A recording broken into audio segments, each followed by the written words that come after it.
ለካ ፊት አይታይም እንደዚህ አይነት ነገር ሲላክ እኔ እስከነ ፊቴ ነው ላኩትኝ ገብቼ እሱ እንዳይለኝ ቀርጬ ላኩለት ለሱ ራቁትሽን ነሽ? አዎ ለሱ ስልክለት እንደዛ አይነት ቪዲዮ ሰጥቻለሁ ማለት ነው ለሰው ወጣቶች በተለይ ተማሪዎች የ17 የ18 ዓመት ህፃናት የሉም ማለት ትችላላችሁ። የሉም። ትልቅ አርቲስት ነው። በጣም ነው የሚወደደው ምናምን ሃይማኖተኛ የሚባል ሰው ነው። በቪዲዮ ላይ የማያቸው እና በሊንኩ ገብቼ ያየኋቸው በሙሉ በአብዛኛው ሙስሊሞችም አሉበት ማተብ አንገታቸው ላይ ያጠለቁ ሴቶች ይበዛሉ። የላኩለት የራቁት ቪዲዮ ነው። ያልገባኝ የራቁት ቪዲዮ ለምንድን ነው የተፈለገው? ተራክቦ ሲፈጽሙ ዝሙት ሲፈጽሙ መቅረጽ መቻላቸው ወንድም አላቸው እህት አላቸው በጣም ይዘገንናቸዋል። ጨክኜ ነው የምነግራችሁ ስለ እውነት ዛሬ እኔ አይደለሁም። ሰላም ጤና ይስጥልኝ ውድ ቤተሰቦቼ እንዴት ናችሁ? ሁላችሁም በያላችሁበት ሰላማችሁ ይብዛ። ለዚህ ቻናል አዲስ የሆናችሁ ሰብስክራይብ አድርጉኝ፣ ላይክ በማድረግና ሐሳብ አስተያየታችሁን ኮሜንት ላይ በማስቀመጥ አብረን ቪዲዮ እንመለከታለን። እስኪ በጣም የሚያሳዝን ቪዲዮ መጀመሪያ እኔ ትልቅ አርቲስት ነው። በጣም ነው የሚወደደው ምናምን ሃይማኖተኛ የሚባል ሰው ነው። ከዛ ቢሮ ጠራኝ። ቢሮ ሄጄ ቢሮ በጣም ነው የሚያምረው። እኔ እንደዛ አይነት ቢሮ አይቻላቅ እስካሁን። ከዛ ትልቅ ነው። ልክ ስትገባ ፊት ለፊት ላይ የድንግል ማርያም መስለስል በትልቅ ይዋል የቆሙ አለ አይደል? እሱ አለ። የሚካኤል በዚህ ጋር አለ። በቃ ይሄ መተማመኛ ነው። ቢሮ እኔ እንደዚህ አጋጥሞኝ አያውቅም። ሰውየው ሃይማኖተኛ ሰው ነው ምናምን ነገር። ከዛ በኋላ ሄጄ ምናምን እንደዚህ አወራሁት ስለ ስራ። ፎቶ ይዘሽ ነው ያለኝ። በጣም ብዙ ፎቶ አለ እዛ የተቀመጠ የልጆች እንደዚህ የሚሰሩ ምናምን ማለት ነው። ፎቶ ይዤለት ነው የሄድኩት ምናምን። ከዛ አጠገቤ ሆኖ የሚያወራው ወሬ ምን ልበል ያስጠላ ነበረ ማለት ነው። ላንቺ ነው የሚያወራሽ? አዎ ያስጠላል። በቃ ይደብራል። እኔ አሁን እውነቴን ነው፣ ይሄ ማስመሰል ምናምን አይደለም። እንደዚህ ምስለ ስዕል ፊት ሆኜ መዋሸት ምናምን በጣም ነው የሚከብደኝ። እንደው ዞሬ በዋሽ ይሻለኛል። ምስለ ስዕል አጠገቤ ሆኖ እንደው አልሰርቅም፣ እንደው ልስረቅ ብል ግን አልሰርቅም። በቃ እንትን ይልሃል፣ የሆነ የሚያስር ነገር አለ። ከዛ እዛ ጋር ሆኜ እኔ እንትን እንደዚህ መተሻሸት ምናምን በቃ እንትን ሆነብኝ በጣም እኮ ኖርማል ነው ምናምን፣ የሁሉም ቋንቋ ነው ኖርማል ነው የሚለው ማለት ነው። እና እንደዚህ አይነት ሰዎችን በመሀል ማግኘት ምናምን በቃ በጣም ነፍ ነው። አወራለሁ ምናምንና እስኪ እንደዚህ ላኪልኝና በቃ ችግር የለም ምን ላኪልኝ እንደዚህ አሁን ወይ የራቁት ፎቶ ወይ ቪዲዮ ወይ የሆነ ነገር። እና አንደኛው ስተቴም እሱ ነው። አንደኛው ታውቂያለሽ? አረታይ ሙሉ አንድ ቪዲዮ ልክ ያለው በጣም ነው። አሁን እንደውም እንትን አለና እንደዚህ የሰዎች ምናምን ሲወጣ አቤታውን ቢያወጣብኝ ምድር የሚሆነው የሚል ስጋት ሁሌ ነው ያለው ውስጤ ማለት ነው። ስለዚህ እሱ ጋር ያለውን ኬዝ በቃ በሰላም ነው የምጨርሰው። ምን አለኝ በቃ አንቺ እንትን የምትይ ከሆነ በቃ እንትን ማታ ላይ ነው እንደዚህ እያወራን ምናምን ነገር። ከዛ በኋላ እንደዚህ እስኪ በቃ ልይሽ ምናምን ነገር በቃ ማየት ብቻ እኮ ኖርማል ነው ምናምን አለኝ። እሺ ችግር የለም ብዬ ለካ ፊት አይታይም እንደዚህ አይነት ነገር ሲላክ እኔ እስከነ ፊቴ ነው ላኩትኝ ገብቼ እሱ እንዳይለኝ ቀርጬ ላኩለት ለሱ። ራቁትሽን ነሽ? አዎ ለሱ ስልክለት እንደዛ አይነት ቪዲዮ ሰጥቻለሁ ማለት ነው ለሰው። ይሄ ሁላ ምንድነው ያሰራኛል ነው እኔ። ከዛ እንደዛ ለሱ ላኩለትኝ የዚህ ልጨርስልህ። ከዛ ከላኩለትኝ በኋላ ቤት መምጣት አለብሽ ምናምን አለኝ ማለት ነው። ከዛ አልሄድም እኔ እንደዚህን ስላየሁኝ ካሁን በኋላ የምሄደው ሰው ያለበት ስቱዲዮ ነው በቃ የምሄደው እንጂ እንትን አልልም የሚል ነገር አይምሮዬ ላይ መጣ። ከዛ በኋላ የሆነ ጊዜ ላይ እንደዚህ አልመጣም በሚል እንትን ተጣላን። ያወራነውን ወሬ በዛሽ ሌሊት ያወራናትን ወሬ እኔ ጋር አጥፍቻለሁኝ። እሱ ጋርም እንዳጠፋሁት ነው የማውቀው። ድሌት እንትን ቴሌግራም ላይ ድሌት ኦል የሚለው ላይ የሱንም የኔን አይደለም ማጠፋው አጥፍቻለሁ በቃ። ከዛ እንደዚህ በምንመላለስበት ሰዓት ላይ አንቺ ደግሞ ምንድነሽ ምናምን ነገር ሲል አንተ ህፃን ነህ እንዴ እንደዚህ የምትል ቃል ካፌ ወጣች። ከዛ ህፃን መሆኔን አሳይሻለሁ የሚል ቴክስት ገባልኝ ማለት ነው። ከዛ አሁን የላኩልሽን ቴሌግራም ላይ ይዋለኝ ገብቼ ሳየው ብሎክ አድርጌው ነበረ። ገብቼ ሳየው ቪዲዮ ሎዲንግ ይላል እየገባልኝ ነው። ቪዲዮ ሳየው የኔ ነው በቃ በጣም የላኩለት የራቁት ቪዲዮ ነው። ያልገባኝ የራቁት ቪዲዮ ለምንድን ነው የተፈለገው? እሱ ጋር የፈለገው በዛ ሰዓት ልይሽ የሚል ነው ሰበው ልይሽና በቃ ለራቁትሽን ማየት ለምንድን ነው የፈለገው? አላውቅም። ወይም አንቺን ምን አሳመነሽ? አንቺ ራቁት ቪዲዮ እንድትልቂ ያሳመነሽ ነገር ሎጂካል የሆነልሽ ጉዳይ? ምክንያቱም የሆነ ጉዳይ ሎጂካል ካልሆነልሽ የተማርሽ ነሽ፣ ጥሩ ተማሪ ነበርሽ፣ ሰው አይምሮሽ በደንብ ያስባል ማለት ነው። በጣም እንደዚህ አይነት ነገር በጣም ኖርማል ሆነ ከሀገራችን። ቤተሰቦች ከምሬ ነው የምነግራችሁ። በዚህ በኩል የተሰማሩ አሉ። አሁን ይሄ ታዋቂ አርቲስት ነው። የራቆት ቪዲዮ አስቀርጾ ያስልካት ነበር ይችን ልጅ። እሷ ደግሞ አታፍርም አድርጌዋለሁ ብላ እኔ በሷም እንዴት ነው ግን አሁን ተጨንቃ ነው የሆነ ነገር ምክንያት ምንም ሊሆን ይሄ የራቆት ቪዲዮ ለመላክ ምንም አይነት አጣብቂኝ ምንም አይነት ምክንያት ሊኖር ይችላል ብዬ አላስብም። ራሳቸው እየፈለጉትም ነው ሴቶቹ። እውነት ነው የሚያስጨንቅ ኤንቫይሮንመንት ውስጥ ሊከተቱ ይችላሉ። ዳቦ ለመብላት እንጀራ ለመብላት ስራ ለማግኘት እንደዚህ እንደሷ አሁን እንዳለችው ግን አይሆንም። እንደዚህ ኋላ ላይ የሚመጣው መዘዝ ራሱ ሰውኛቸውን እንዳይወዱት ያደርጋቸዋል፣ ራሳቸውን እንዲጠሉ ስለሚያደርጋቸው። ለዚህ ፐርፐዝ ደግሞ ተደራጅተው የተቀመጡ ሰዎች አሉ። በየዩኒቨርሲቲው ሴቶችን እያደኑ ቆነጃጅትን እያደኑ ፎቶ እያስላኩ የራቆት ቪዲዮ እያስላኩ እንደዚህ አይነት ቢዝነስ የሚሰሩ ሰዎች አሉ፣ የወሲብ ንግድ የሚሰሩ ማለት ነው። እነዚህ ደግሞ እጅግ የተከበሩ የምንላቸው በሚዲያ ላይ የምናያቸው ጎንበስ ብለን ሰላም የምንላቸው አይነት ሰዎች ናቸው። በጣም አሳፋሪ ነገር ነው እየተደረገ ያለው።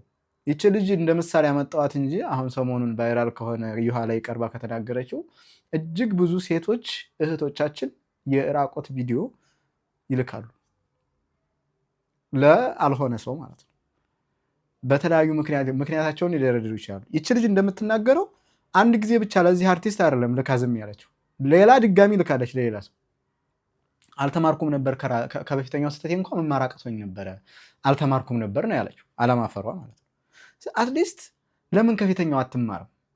ይቺ ልጅ እንደፈለገች በነፃነቷ እምቢ ማለት አትችልም። የሆነ ነገር አድርጊ ተብላ አላደርግም ማለት እንኳ አትችልም። ሰብአዊ መብቷ ሊገፈፍ ነው። ለምን ተይዞባታል። የሆነ ቪዲዮ ይህን ፖስተዋለሁ ነው ካላደረግሽልኝ እንደዚህ ካላረግሽ ይህን ያህል ገንዘብ ካላመጣሽ በዚህ ጉዳይ እንደዚህ ካልፈረምሽ እለቀዋለሁ ነው ሶሻል ሚዲያ ላይ። ስለዚህ ሶሻል ሚዲያ ላይ የሚለቀቅ ከሆነ ወዳጅ ዘመድ ሊያት ነው፣ እናት አባት እህት ወንድም ሊያት ነው። ስለዚህ የሚመጣው ጫና እጅግ ከባድ ስለሆነ ያንን መቋቋም አይችሉም። ራሳቸው ባሪያ ሆነው ለዛ ሰው ባሪያ ሆነው ይኖራሉ ማለት ነው። እነዚህ እህቶች እንደዚህ አይነት ጣጣ ውስጥ ለምንድን ነው የምትገቡት? እህቶች ፕሊስ፣ እኔ እንዴት ብዬ ልንገራችሁ? እውነቴን ነው። የምትወዱት ጓደኛችሁ ቢሆንም እንኳ እንደዛ እንዳደርግ አትፍቀዱለት። ሰው በጣም ጨካኝ ሆኗል። እኔ ርህራሄ አጣ። ይሄ ሰይጣኑም በጣም በዝሙት በኩል ያለው ሰይጣን ደግሞ በጣም የለየለት ሆነ። ሰው እኮ ዝሙት ይሰራል አይደል እንዴ? ዝሙት ሰርቶ ለራሱ ሰርቶ እንኳ መደበቅ እኮ ጽድቅ ሊሆን ነው። ሆነ ጽድቅ መስሎ ሊታየን ነው እኮ በአደባባይ ሰው ካላየ ማለት ነው። ወንድና ሴት ተኝቶ ቪዲዮ ቀርጾ ይለቀቅና በአደባባይ ሰው ካላየ ለነሱ ኃጢአት መሆኑ ቀርቶ ደግሞ ሌላ ሰው ደግሞ ወደ ኃጢአት ለመጎተት ማለት ነው፣ ለመሳብ ማለት ነው። እና አንዳንዴ ኃጢአትን እንኳ ፕራይቬት ማድረግ እኮ እንደው ጽድቅ ሊሆን ነው በአሁኑ ጊዜ።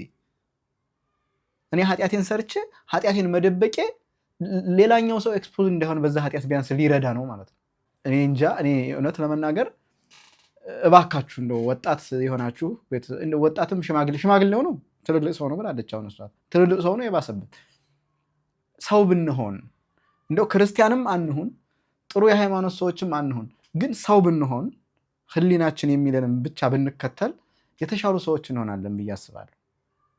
አየው ደግሞ ሌላ ጉድ ላሰማችሁ። ኢትዮጵያ ውስጥ ልጆቻችሁን ቼክ አድርጓቸው፣ ስልኮቻቸውን ተቀብላችሁ ለማየት ሞክሩ።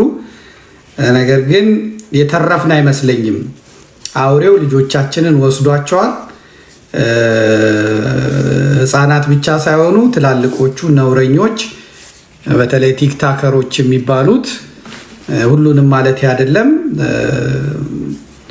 የሌለ ዓለም ውስጥ ተገብቷል። የሌለ ዓለም ውስጥ ተገብቷል። በጣም በጣም በጣም የሚዘገንን ነገር ነው የምነግራችሁ። ማመን አልቻልኩም። እመጣበታለሁ፣ እስከ ጥግ ድረስ ሄጄበታለሁ። ወራትን የፈጀ ነው። ለምን እዚህ ውስጥ እንደተገባም አላውቅም።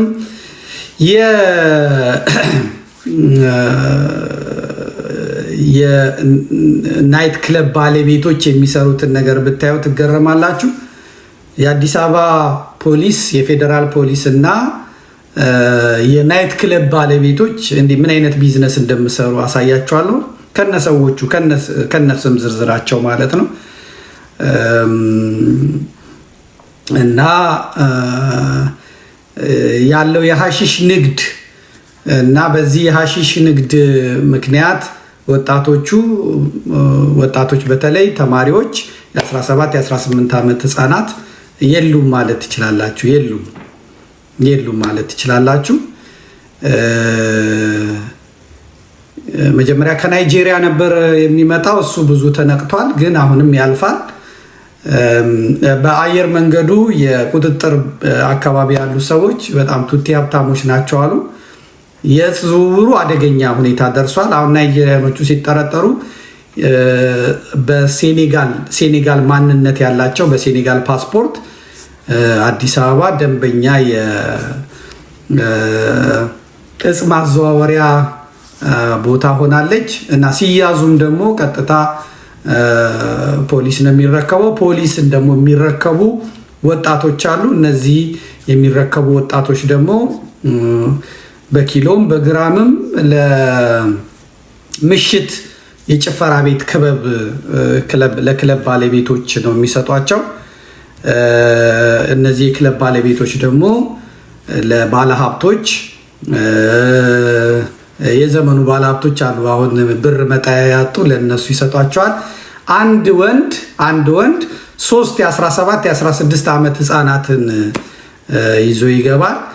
እና ምንድነው መንግስትስ ብዬ በጣም ለመናገር ፈልጌ ነበር። መንግስትማ የሚለው በሆነ ነገር መታወቅ አለብን ወይ እንደ ባንኮክ ወይ በምናምን መታወቅ አለበት። ይህን ሁሉ ሌክዠሪየስ መዝናኛ ማረፊያ ሰርተን ቱሪስቱ ካልመጣ ምንድን ነው የምናደርገው? ቱሪስቱ ደግሞ የሚመጣው እዚህ ለጾም ለጸሎት አይደለም። ቱሪስቱ መምጣት ያለበት የሚፈልገውን ነገር ለመፈጸም ነው። ስለዚህ የሚፈልገውን ነገር ለመፈጸም ደግሞ ይሄን አስሮ የያዙትን ባህሎች ማስወገድ አለብን። በተለይ እንደ ኢትዮጵያ ኦርቶዶክስ ተዋሕዶ ሃይማኖትና እንደ ቀደመው የእስልምና እምነት አይነቶቹን ባህል መስበር አለብን ነው የሚሉት። በቪዲዮ ላይ የማያቸው እና በሊንኩ ገብቼ ያየኋቸው በሙሉ በአብዛኛው ሙስሊሞችም አሉበት። ማተብ አንገታቸው ላይ ያጠለቁ ሴቶች ይበዛሉ። በእውነት በጣም ይበዛሉ። ማተብ አንገታቸው ላይ ያጠለቁ ሴቶች ይበዛሉ። እኔ በጣም ነው ያዘንኩት። ሰዎች ደፍረው ራሳቸውን ተራክቦ ሲፈጽሙ፣ ዝሙት ሲፈጽሙ መቅረጽ መቻላቸው፣ ወንድም አላቸው እህት አላቸው፣ በጣም ይዘገንናቸዋል። ጨክኜ ነው የምነግራችሁ ስለ እውነት። ዛሬ እኔ አይደለሁም እና እኔ ልጆቼ አጠገቤ ስለሆኑ ነገ ምን እንደሚሆኑ አላውቅም። ነገር ግን የኔ ልጆች የጠፉን የመሰለኝ ስለ እውነት የኔ ልጆች የጠፉን የመሰለኝ የሚያማምሩ ልጆች የሚያሳዝን ነገር እዛች ሀገር ላይ ወድቋል። ወደድንም ጠላንም እዛች ሀገር ላይ የሚያሳዝን ነገር ወድቋል። በተለይ አረቦቹ መጫወቻ ነው እያደረጉ ያሉት ህዝቡን። ልጆቹ ያንንስ ፊልም አይተው እንዴት ነው ከማህበረሰቡ ከቤተሰብ ጋር የሚኖሩት? እኔ ሊገባኝ አልቻለም። የሚዘገንን ሁላ ተሰምቶም ታይቶም የማይታወቅ ነገር ሁላ ነው ሳይ የነበረው። ምን አይነት ስልጣኔ እንደሆነ አላቅም፣ ምን አይነት ሰይጣን እንደሆነ አላቅም። ወንዶች ልጆች፣ ወጣት ወንድ ልጅ ሀበሻዎች እንደ ውሻ አንገታቸውን ታስረው የሴቶችን እግር ጫማ ፈንገሳቸውን ጣታቸውን ሲልሱ ምራቅ ሲተፋባቸው ሲደበደቡ እኔ አላውቅም። በጣም ክፉ መንፈስ ክፉ አውሬ ነው እንትን ያለው። አብዛኛዎቹ ደግሞ